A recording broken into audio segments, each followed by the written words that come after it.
এ থেকে সবার আগে সবাইকে নমস্কার। আমি এই জায়গায় অনেক দিন ধরে প্রায় 2-2.5 বছর ধরে চেষ্টা করছিলাম। আমাদের লোকাল বলতে ওই জায়গায় কোনো সহযোগিতা পাইনি।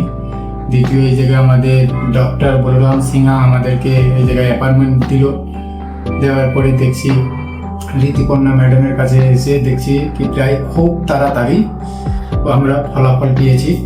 এবং দ্বিতীয়ত, এই জায়গাকার যতগুলো দিদি আছে, স্টাফ আছে, সবার মানে কি কথাবার্তা, আচার আচরণ সব ভালো লাগে। এই নিয়ে আমাদের বক্তব্য শেষ করলাম। নমস্কার।